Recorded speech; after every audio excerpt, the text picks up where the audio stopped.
The standard accessories included with the Sensit P400 are the dust pre-filter and the belt clip pre-installed on the instrument, a combination number 1 Phillips and 3/32 hex screwdriver, the calibration adapter, 4 AA alkaline batteries, and the instruction manual. Optionally, there is a rechargeable nickel metal hydride battery pack along with the recharge station. We also offer an external pump assembly along with a confined space probe assembly, which consists of a 12-inch polycarbonate probe, a hydrophobic filter, and 10 feet of vinyl tubing.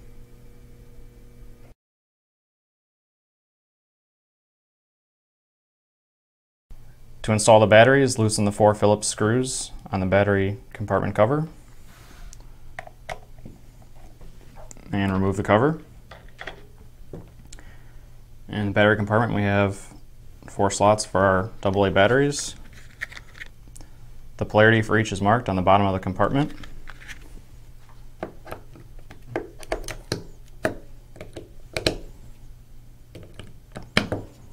Install all 4 batteries as indicated, and put the cover back on and tighten the Phillips screws. To install a rechargeable battery pack, remove the entire alkaline pack by loosening the Phillips screw and lifting the pack out. Place the rechargeable pack in and tighten the screw and reinstall the compartment cover.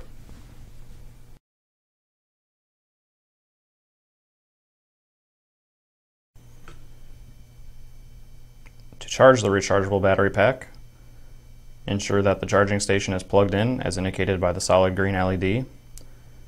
Leave the battery pack inside of the instrument and place the entire instrument in the cradle of the charging station, ensuring that it is seated properly and flat on the surface.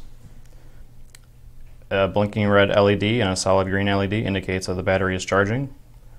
When it is fully charged, both LEDs will be solid. If both LEDs are blinking, that indicates an error.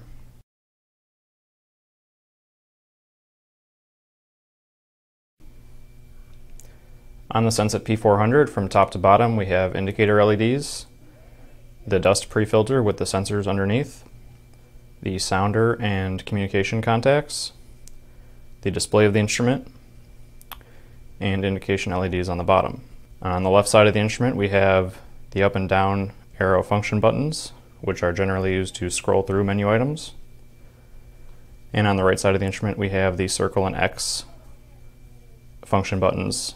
The circle button is generally used to select menu items, and the X function button is generally used to enter selections and to exit out of menu items.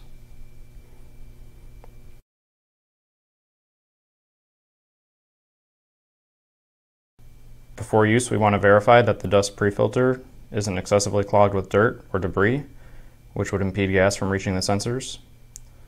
To better view the filter or to change it, we want to remove the screws on the filter cover with a 3/32 hex key, which is provided.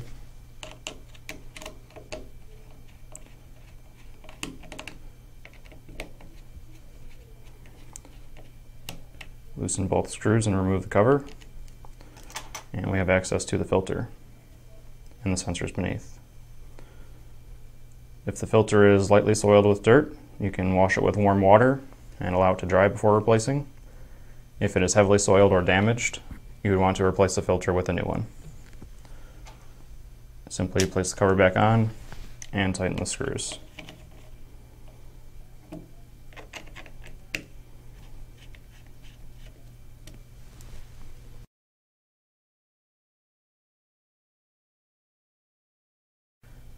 To power on the P400, ensure that you're in a gas-free environment, and then press and hold the circle button on the top right side of the instrument until the Sensit logo appears.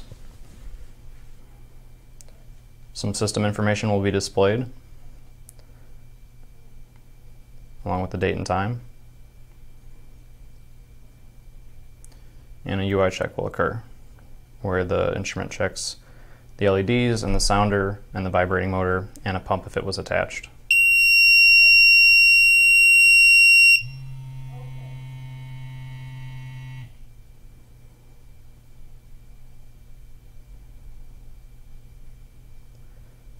Now the sensors will warm up, and after that they will be zeroed.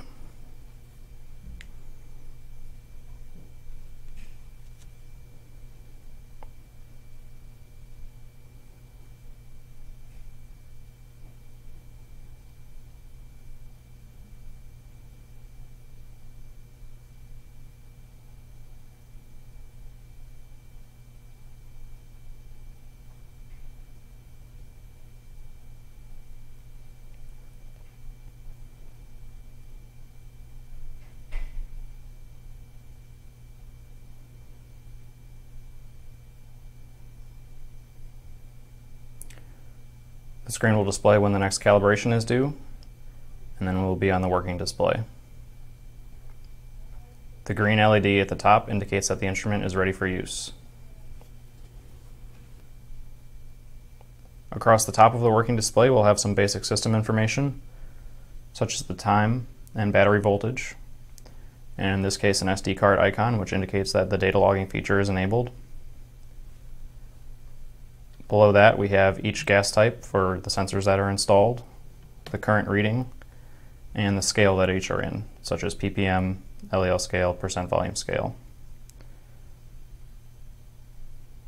Above our natural gas reading on the second line to the right is a T icon which indicates that the IDS or immediate detection system feature is enabled for that sensor. The immediate detection system is an optional tick style feature that begins before the low alarm level. As the gas concentration increases between 0 and 10% LEL, the IDS tick will sound, and at 10% LEL, which is the low alarm point, all three alarms, which are the red indicator LEDs, the sounder, and the vibrating motor, will activate. As the gas concentration then falls below 10% LEL, the IDS tick will enable again and decrease in frequency, approaching 0. To demonstrate the IDS system, I'll apply a small amount of calibration gas.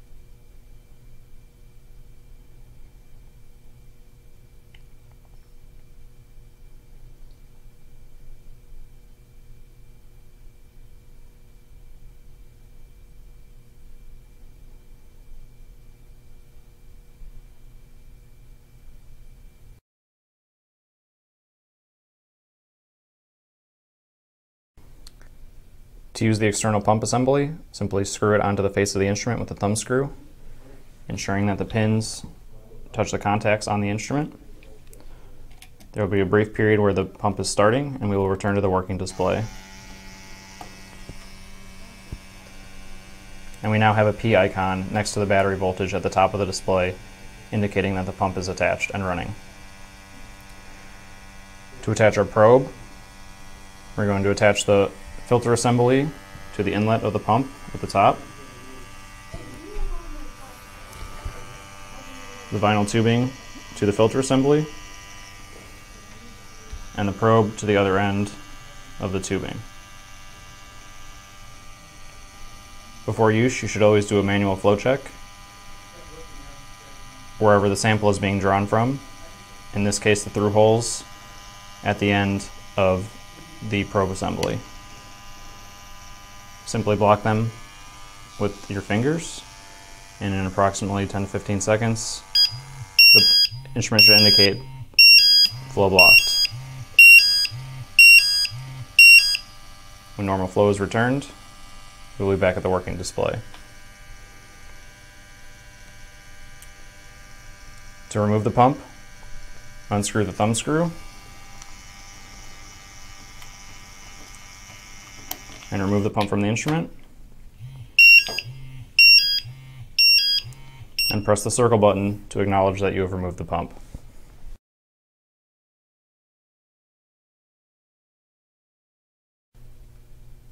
To turn on the backlight of the display, press and release any button, which will keep the backlight on for 30 seconds. To save a snapshot of the current readings on the display, press and hold any button for 1 to 2 seconds until the screen flashes. To access the user menu, from the working display, press and hold the down arrow and the X buttons until the user menu appears. While in this menu, we can scroll through each item with the arrow buttons on the left side of the instrument. And we can select the highlighted line with the circle button. So we can set the time, use the arrow buttons to adjust the current value, and the circle button to move to the next, and the X button to exit. We can set the date in the exact same fashion.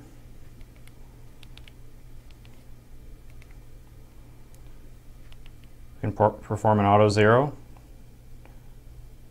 by pressing the circle button.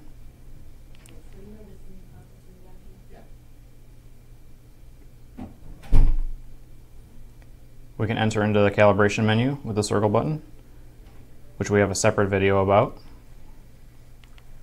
And we can view the bump log, the cal log, the data log, and our snapshots, along with any alarm conditions that happen, which is called an event log.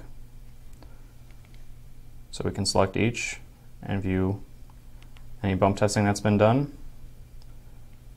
indicated by either a pass, fail, or skip condition for each sensor.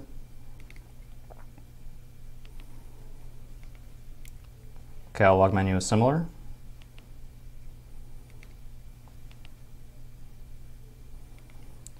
In the data log menu, you can scroll through each saved data point, which in this case has just been monitoring the working display with no gas readings.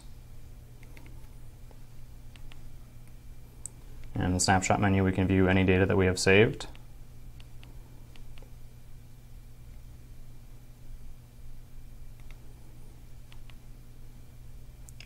And the event log stores alarm conditions, which will give you some basic information about what type of alarm it was, how it ended, and how long it lasted.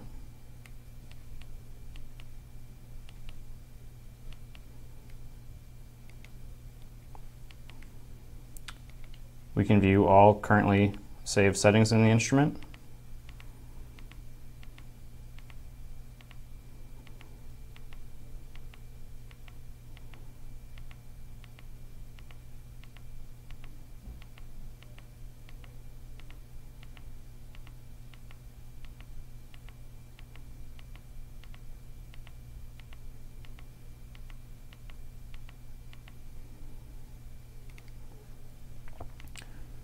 And at the bottom we have a supervisor menu. This menu contains higher level settings, such as the alarm points and the calibration cycle, and is intended to only be used by supervisors or authorized personnel. This menu is password protected. To exit out of this menu back to the working display, press and release the X button.